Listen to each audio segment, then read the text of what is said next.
We are officially starting the PCT by Mexico. Onward to Canada. Wake up world, I'm coming for you.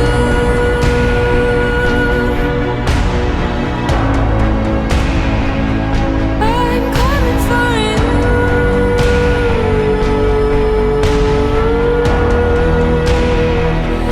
I'm breaking through.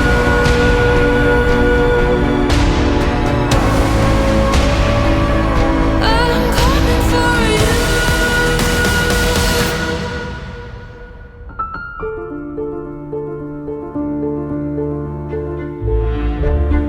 The Pacific Crest Trail is a long-distance thru-hiking trail. It spans through California, Oregon, and Washington, and it's 2,650 miles. I wanted to spotlight Jennifer because she did one of the most challenging thru hikes in the world, and she shot videos and posted every single day. So many people became invested in her journey because she shared every aspect of thru hiking. When she first started, I don't think she realized the impact she would have on so many people, including myself. On the trail, Jennifer became Starburst and really showed what people are capable of when you never give up. My biggest fear was getting hurt to a point where I would be forced off of trail. In my mind, I knew I didn't want to quit, but you know, that's something that happens a lot on the trail, or just injuries that pop up out of nowhere sometimes, and being forced to leave. After all of this build-up, I do have endometriosis and extreme ovarian cysts, and so they rupture a lot, and sometimes I have to go to the hospital. So I was worried about something like that happening and me not being able to get any help. I was so overwhelmed with so many emotions. I had actually a lot of anxiety the week before, so when I got down to actually the border, I was just like, oh my gosh, I'm here. I saw the terminus, which I've seen in so many photos and videos, and I was like, oh my gosh, I'm doing it. Because everyone else before me, you know, especially on their first hike, they don't know what they're doing. So we have made it 3 miles. The trail's pretty easy. I'm out of breath, but I feel really good. So California took about 3 months to get through, and you know, the beginning portion is the desert. It's a lot of people's least favorite because it's just so hot and dry, but it was one of my favorites. I've never seen so many different kinds of cacti and plants, and I just saw a lot of things that I've never seen before. My trail name is Starburst. My pack, my clothing, and a lot of my gear is all very colorful. But then another hiker named Ranger one day was like, "Yo, Starburst!" yelled at me, and I turned, I answered to it, and it became official because somebody asked me who I was, and I said Starburst. Once you're getting sick of the desert, you're so excited to get into the Sierra Nevada because it's like the next phase of a thru hike. Like if you make it to Kennedy Meadows, which is where it basically transitions from the desert to the Sierra Nevada, it's a huge accomplishment. Because it means you made it through the desert on the Pacific Crest Trail.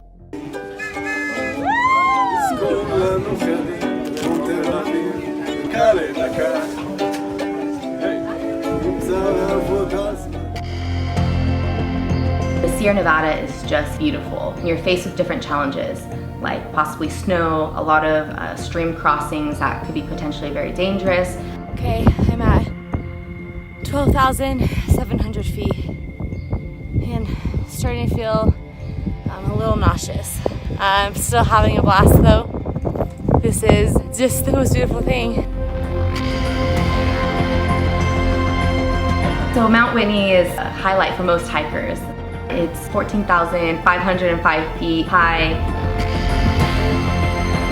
Walking on this ridge, and some of the trail is so narrow and so rocky, and the wind's pushing me so hard that it's like I'm having to catch myself from falling over. It's actually kind of giving me a little anxiety. I had the whole summit to myself. I was up there for about an hour and not one single person was up there. And it was Father's Day, and you have cell service on the top of Whitney if you stand in this one spot, and so I got to FaceTime my dad on the top of Mount Whitney. It was amazing. So a lot of tears, just like, it was just incredible. I've never felt anything like that. I was literally like on top of the world. I'm so proud of myself. Oh my gosh, this is so cool. Woohoo! I did it! This is like the most magical thing. And I'm all alone, like. Okay, so I'm just sitting here and these two gentlemen walk by and one of them gives me like a peanut butter swirl bar. So it's this gentleman here. Hi there. This is Scout. Scout. You can do this. See, I'm 66, so I have excuses. Well, I forgot which one was Frodo and which one was Scout. The trail angels, I think, are some of the most amazing people. And if like you don't know what a trail angel is, it's basically somebody on any kind of through hike that helps out a hiker. They provide what we say trail magic. And most of the time it's a surprise where you could be in the middle of the desert and you're on the trail and you'll come around a corner and then there'll be people with like RVs and campers just grilling food for hikers, giving them cold beer, and they do it all out of the kindness of their heart. They don't expect or take payments from hikers. It's one of the most moving parts of through hiking, to be honest. I mean, it brings a lot of hikers to tears because you can be starving, thirsty, so exhausted, don't want to do this anymore, you want to quit, and then you come around the corner and then there's these people who are just helping nourish you and they keep you going, and it's amazing. Thank you. Burgers, grilling. Oh yeah. Oh yeah. Look at all this. Flip them, flip them. And hydration. Oh, hydration. Oh my gosh. Is this trail magic? You guys, if that's trail magic, I'm not kidding. I will cry. Confirmed. This is trail magic. There. Look at this. Look at this is Juniper eating watermelon. Thank you. There's a specific couple that I just will forever try to be connected with, and their names are Alan and Nancy Hammond. They are trail angels around like in the middle of California, and they had some of the most amazing trail magic. And I have video of hikers like seeing it and like falling to the ground or like crying and just being in shock. Look at that look of excitement. They put on a fundraiser every year for the PCTA to raise money, not for their trail magic, but for the PCTA, and it's just, these people are so generous and kind. It's beautiful. It's so beautiful. There are people who exist like that, but to actually meet people who are doing this for no reason, they don't get any like financial anything from it. It impacts you in a way, and they're amazing. You can't do something like this unless you're willing to just accept that things are always going to go wrong, and you have to adapt. That's actually one of like the main pieces of advice I try to give people who want to maybe through hike, because no matter like how good your gear is or how much you've backpacked before or how much you've read or researched, things will just go wrong, and you just have to like be okay with that, and trust your gut and try to use common sense and make the right decision from there. But I think a lot of people who choose to get off the trail, or they hate it or they fail, it's because they aren't flexible, and they're not very comfortable with adapting. They had this vision in their mind, like, oh, the Pacific Crest Trail is gonna be like this, and it's gonna go like this, and it's not going to go that way. It was better for me than I imagined, but it was also harder. I made it. You guys, the John Muir Pass is by far the hardest. It took 2 hours to do 2.5 miles. The hardest part for me on some of the whole trail was in NorCal, because I had the beautiful desert and the beautiful Sierra Nevada, and then there were fires when I was in NorCal. It was hard to hike. I was sick of the state, and so yeah, I was actually having a pretty hard time at the end of California. So at that point, you're trying to just get out as fast as possible. But I am ready to be at camp. My feet are feeling it, and I also got another awful bloody nose. like really bad. But what can you do? You just keep on keeping on.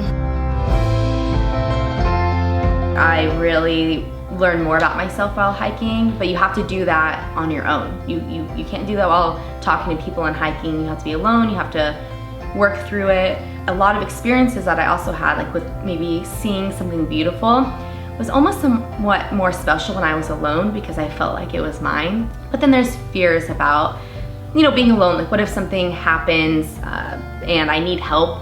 I did have a Garmin inReach GPS and like an emergency button I could press, but still there's always that fear of like, okay, what if I need help? No one's there.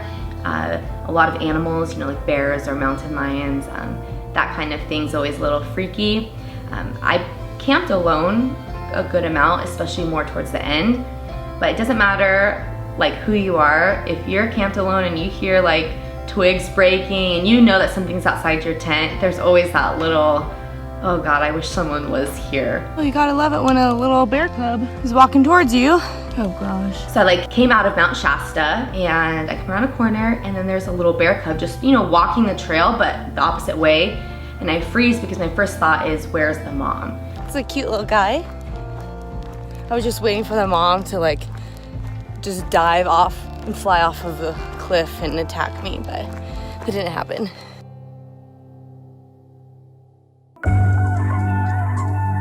Oregon was really good because it's like, yes, I finally crossed into my first state. You hear a lot from other hikers, like, oh, Oregon's easy, and I wouldn't say that it's easy. There's still a lot of hills to climb, there's still a lot of miles to do. What was it like crossing over into Washington? Oh, it felt so good, you know, because I live in Washington now, and to know that like, this is my last state, like this is the final push, it gave me some extra motivation. And I was like, all right, it's go time.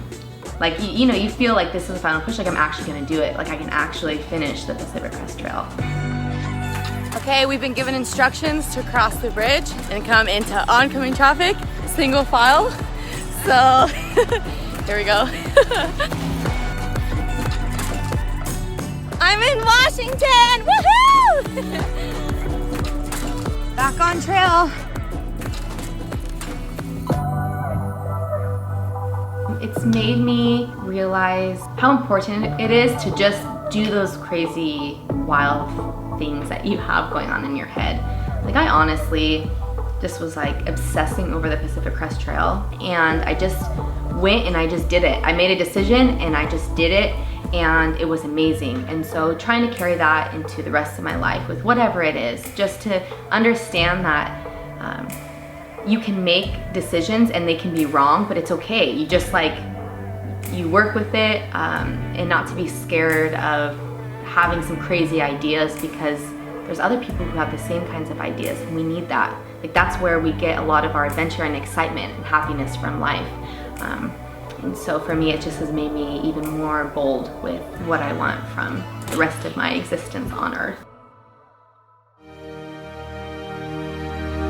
When I actually crossed over, I think I was more like in shock and numb. It was the last mile that made me emotional. I like cried pretty much the whole last mile because I knew like that this was my last piece of land on the Pacific Crest Trail, and that for me was just like I almost didn't want to.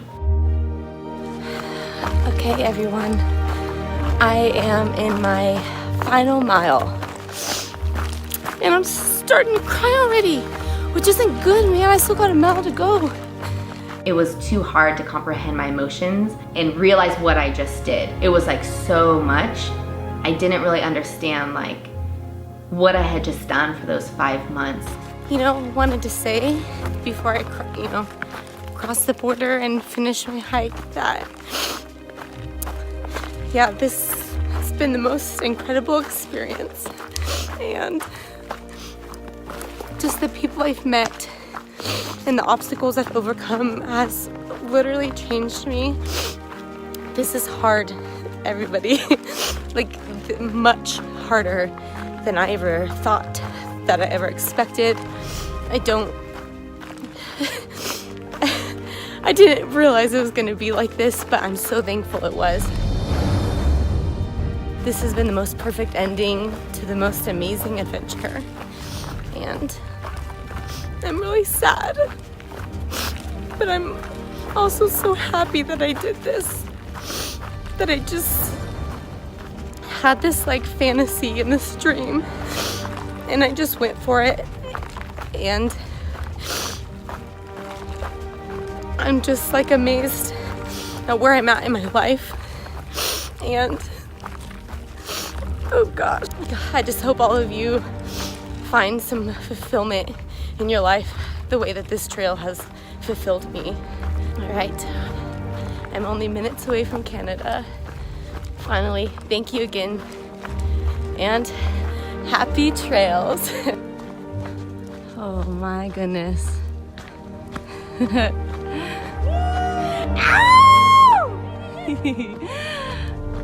There it is. Oh my goodness. Oh, this thing. Oh, that's so sweet.